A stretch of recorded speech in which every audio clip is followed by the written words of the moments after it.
নমস্কার বন্ধুরা, আবার চলে এসেছি একটা নতুন ভিডিওতে। আজকে আপনাদের একটা অন্যরকম ভিডিও আপনাদের সামনে শেয়ার করব। এই যে আমার মেটেরিয়াল 350 বাইকটা দেখতে পাচ্ছেন, এই বাইকে এই যে ক্রোম পোর্শনটা আছে, মানে আমার বাইকের যে ইঞ্জিনের যে চেম্বার দুটো আছে দুদিকে, এই চেম্বার দুটো ক্রোম করা আছে, ক্রোম। তো এই ক্রোমে কি হয়, যেহেতু রয়্যাল এনফিল্ড গাড়ি খুব হিট হয়, রয়্যাল এনফিল্ড গাড়ি যেহেতু হিট হয়, তার ফলে কি হয়, যে কোনো জলের দাগ হোক বা কাদার দাগ হোক, হিটে ধরে নেয় ক্রোমের মধ্যে। তাতে কি হয়, আপনি যখনই গাড়িটাকে ধোবেন, সার্ফ দিয়ে বা শ্যাম্পু দিয়ে ধুয়ে আপনি মুছে দিলেও সেই দাগটা থেকে যায়। আজকে আপনাদের কাছে সেই জিনিসটা নিয়েই আমি এই ভিডিওতে এসেছি। আজকে ভিডিওতে আসার মূল উদ্দেশ্য হচ্ছে এই যে দাগ, এই দাগটা কী করে আমরা তুলব, আবার এটাকে কীভাবে যেমন শোরুম থেকে যেদিন কিনেছিলাম সেই রকম কন্ডিশন হয়ে যাবে, সেই ভিডিওটাই আজকে শেয়ার করব। আজকে আপনাদের কাছে নিয়ে এসেছি, দেখুন, অটোসোল কোম্পানির মেটাল পলিশ। এই মেটাল পলিশটা মেড ইন জার্মানি।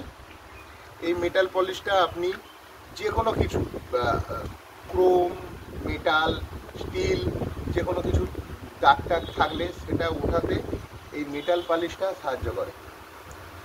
দয়া করে ভিডিওটি স্কিপ করবেন না এবং পুরোটা দেখতে থাকুন। এই যে মেটাল পলিশটা দেখছেন, এই মেটাল পলিশটা প্রথমে আমাকে এখানে মাখিয়ে নিতে হবে। ক্যামেরাটা এখানে আনো। দেখুন, এই যে দাগগুলো দেখতে পাচ্ছেন ইঞ্জিনে, এই যে জলের দাগ, এই যে কালো দাগ, এগুলো আপনি নখ দিয়ে এরকমভাবে খুঁড়লেও যাবে না। তার জন্য আপনাকে এই পলিশটা ব্যবহার করতে হবে। এই পলিশটা ব্যবহারের একটা পদ্ধতি আছে। এই পলিশটাকে প্রথমে এর মধ্যে মাখিয়ে এই যে কাপড়টা আছে, কাপড়টা দিয়ে ডলতে হবে প্রায় 5 থেকে 7 মিনিট ডলার পর। তারপরে আবার একটা, এই যে আমি একটা আলাদা আর একটা কাপড় রেখেছি, এই কাপড়টা দিয়ে ডললেই পুরো একদম নতুন যে ক্রোম ফিনিশিংটা ছিল সেই ফিনিশিংটা চলে আসুন। দেখতে থাকুন কিভাবে করছি।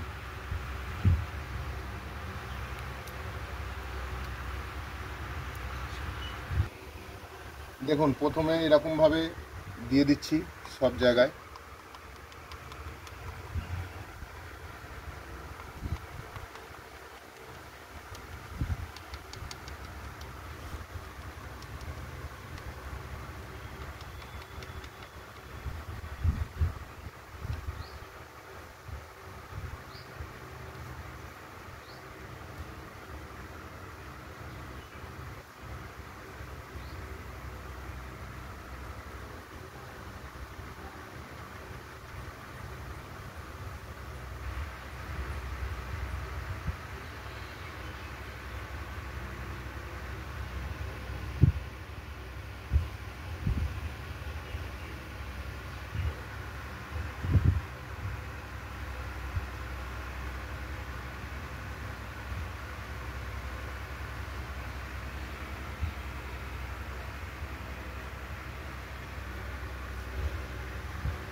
দেখুন, যখনই আমি এইরকমভাবে পালিশ করছি, এখানে এই যে কালো ভাবটা আসছে, এই যে কালো ভাবটা, মানে এর মধ্যে যত নোংরা ধরে আছে, দেখুন এখানে কালো অনুভব করতে পারবেন। যখনই যখনই এই যে কালো ভাবটা আসছে, তার মানে কি আছে, এর মধ্যে যে নোংরাগুলো আছে, নোংরাগুলো কেটে বেরোচ্ছে আস্তে আস্তে।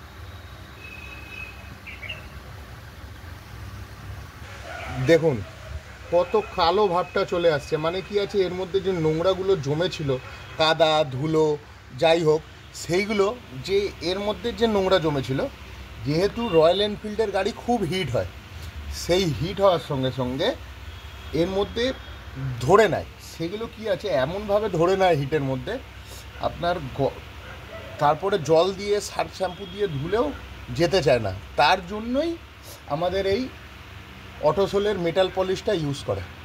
ভিডিওটি দেখতে থাকুন।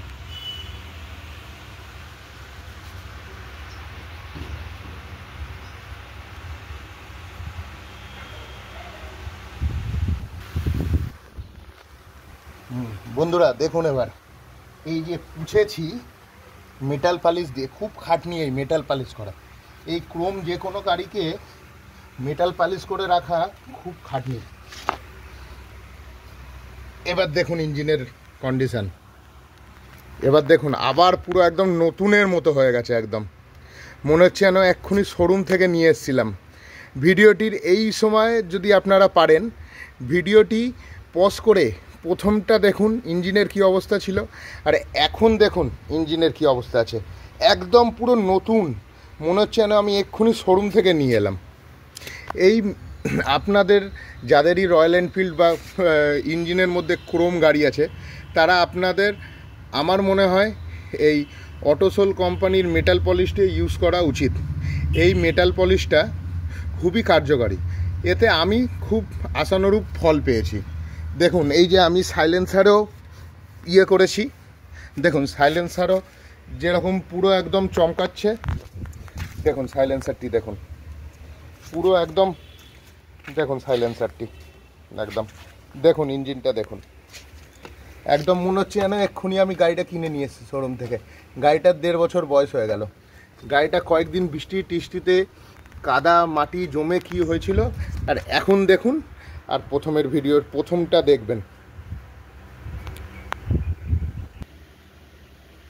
এই যে আপনাদের আজকে যে মেটাল পলিশটা দেখালাম, এই পলিশ করতে কিন্তু সত্যি খুব খাটনি হয়। এই যে আমার আঙুল এখন ব্যথা করছে, মনে হচ্ছে যেন একটু ঠান্ডা বা গরম সেক দিই, এই ক্রোম পালিশে খুব খাটনি আছে। ভিডিওটি ভালো লাগলে অবশ্যই লাইক করবেন, শেয়ার করবেন, কমেন্ট করবেন, আর আমার আজকের এই ভিডিওটি কেমন লাগলো অবশ্যই কমেন্ট করে জানাবেন। আমার এই ভিডিওটি আজকের কীরকম লাগলো আপনাদের অবশ্যই কমেন্ট করে জানাবেন, বা যদি কোনো ভুল ত্রুটি হয়ে থাকে সেটিও অবশ্যই কমেন্টে আমাকে জানাবেন। আর সাবস্ক্রাইব করতে ভুলবেন না, আর সাবস্ক্রাইব করার সঙ্গে সঙ্গে বেল আইকনটা প্রেস করে দেবেন। আমার যে কোনো কিছু ভিডিও আমি আপলোড করার সঙ্গে সঙ্গে ইউটিউবে আপনাদের কাছে সঙ্গে সঙ্গে নোটিফিকেশান চলে যাবে। ভালো থাকবেন, নমস্কার।